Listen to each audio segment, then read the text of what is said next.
ताज्या आणि सुपरफास्ट बातम्या पाहण्यासाठी स्वराज्य न्यूज मराठीला सबस्क्राईब करा आणि बेल बटन प्रेस करा.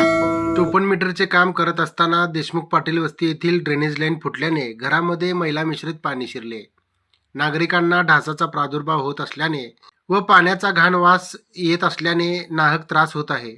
लवकरात लवकर या समस्या सोडवाव्यात अशी मागणी एकता बहुउद्देशीय सामाजिक संस्थेच्या वतीने संस्थापक अध्यक्ष सचिन शिराळकर यांनी महापालिका आयुक्त यांच्याकडे निवेदनाद्वारे केली आहे. मी सचिन शिराळकर या परिसरातला सामाजिक कार्यकर्ता आहे. आज या 54 मीटर रस्त्यासंदर्भात मी तुम्हाला बोलतो की जो हा 54 मीटर रस्ता सुरू झालेला आहे, ही रस्ता नसताना पण इथे एक पाजरी होती. त्या पाजरीमध्ये वर्षानुवर्ष पाणी साठायचे. त्या पाण्यामुळे लोकांना दुर्गंधी पसरायची, रोगराई पसरायचे.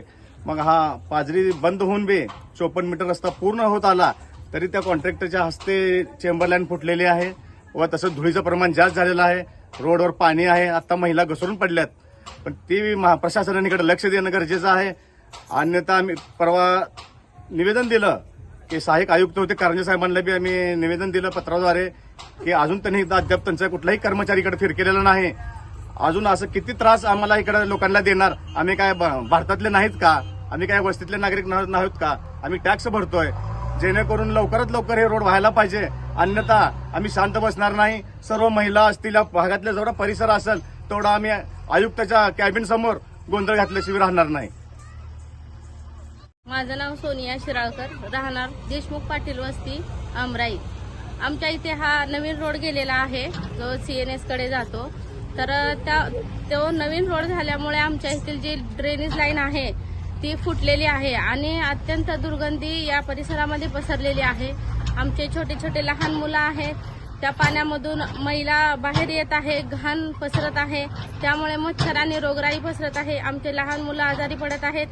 त्यांना डेंग्यू वगैरे सारखे आजार होऊ शकतात. त्यामुळे शासनाने काळजी घ्यावी आणि ह्याच्यावर त्यांनी त्यांचा त्वरित निर्णय दिला पाहिजे.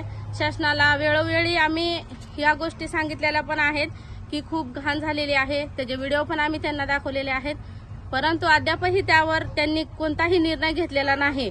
त्यामुळे माझं एक त्यांना विनंती आहे की यावर त्यांनी त्वरित विचार करावा आणि जे काही त्यांच्याकडून मदत होईल ती पूर्ण केली पाहिजे असं मला शासनाला मी विनंती करते. किंवा आम्हाला रस्त्यावर उतरवायला भाग पडू नका हे सुद्धा मी शासनाला सांगते. मी आरती नितीन कांबळे.